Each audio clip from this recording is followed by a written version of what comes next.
silly moustache here, and I'm going to compare two guitars. This is a Dreadnought and a Triple O, and I'm doing this in response to a request from someone called Yayasgoal on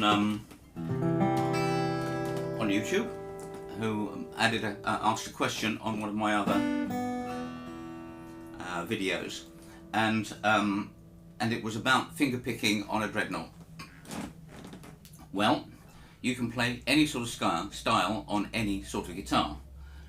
You can play jazz on a classical, you can play blues on an archtop, you know, you can do it. You could even play an electric guitar, but they're a passing fad, they won't last. And so what I thought I would do is I would compare this Triple O with a Dreadnought, both of them 12 frets, both of them made with a Sitka top and an East India rosewood back. Both have a standard scale and a 1 13th nut width and a 2 3/8 string spacing, I do believe. I'm not sure, this might be slightly thinner. This one, of course, being a Triple O, has light gauge strings on it, and the Dreadnought will have mediums. So I'm going to play a little bit of blues or something like that on this. Fingerstyle is not my forte, or even my 30, but we'll have a go.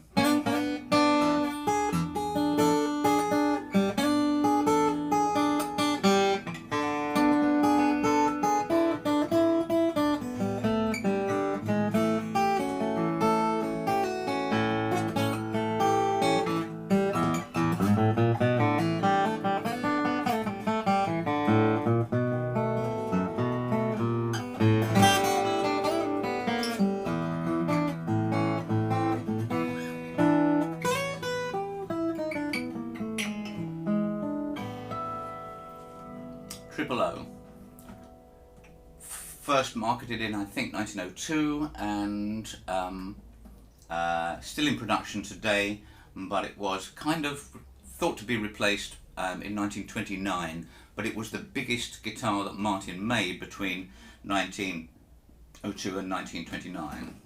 I'm now going to swap that over and try and do the same thing on a 12 fret Dreadnought. Medium gauge strings, both phosphor bronze, both too old, need changing.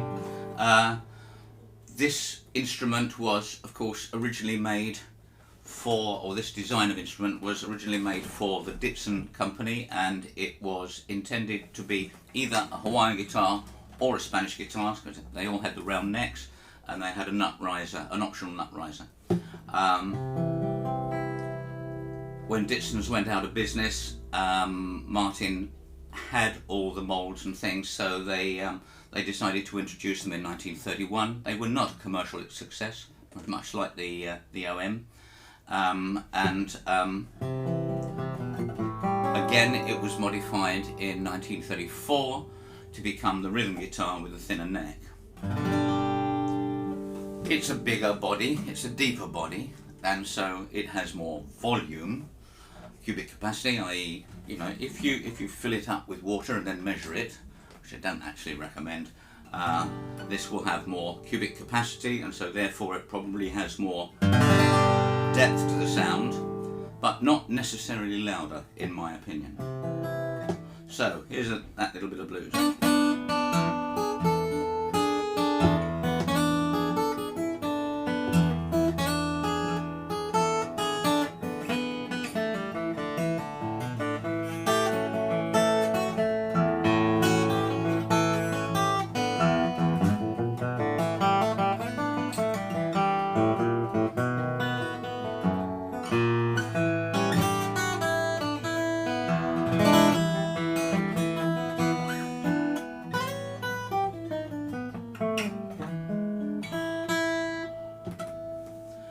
So, what do we have? We have a slightly different tone. Now, until the Martin 14 fret Dreadnought came out, Martin tried to make all of their instruments, or sought to make all their instruments equally balanced across the strings. With the 14 fret Dreadnought, they allowed it to be bass heavy, which is the Martin sound that we know and cherish now. These two are Collings, and so Collings decided to not try to emulate the Martin sound, but still retain the equal balance. So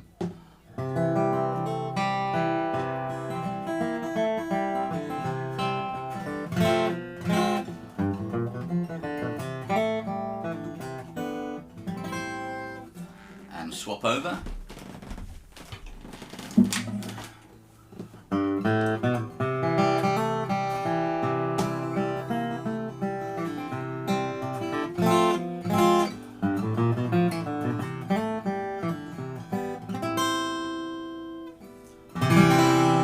Still plenty of projection.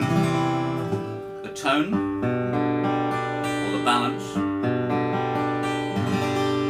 is not short on the Triple O. In fact, it was the largest guitar they made up until 1929. The body depth alone probably gives more depth here, plus the medium gauge strings.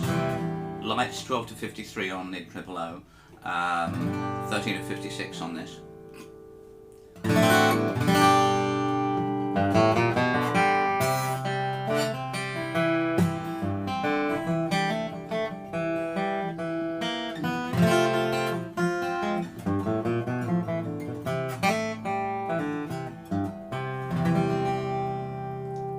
It's definitely a fuller sound.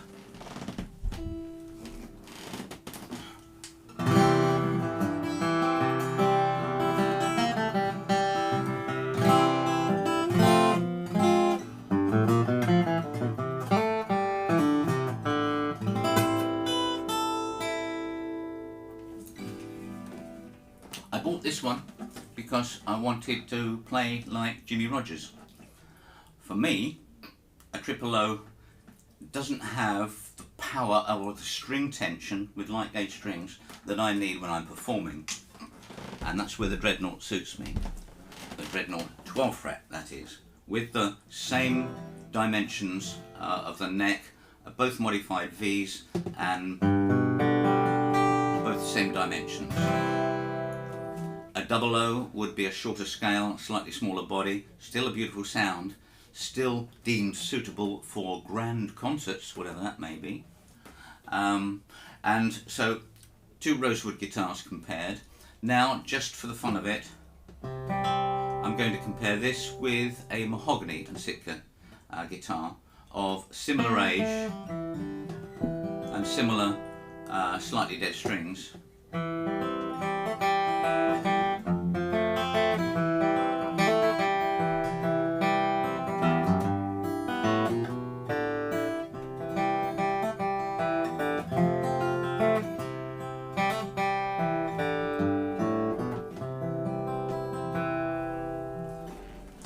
So that was a DS2H made in 2007.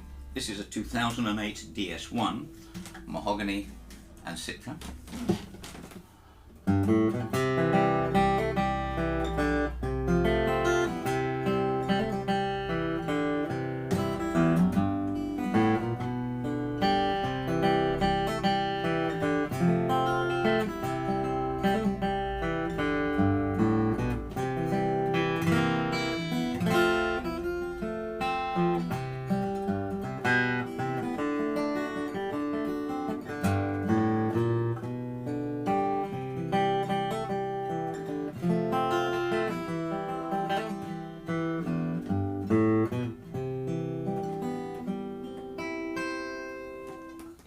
Just a little return to the DS2H.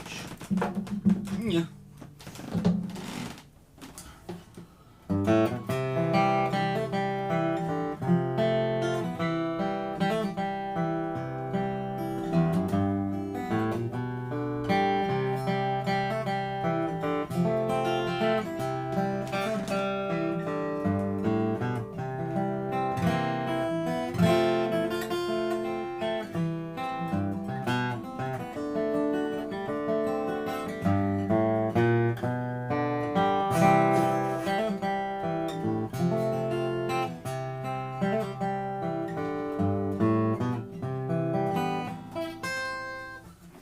And just to finish off, back to the triple O.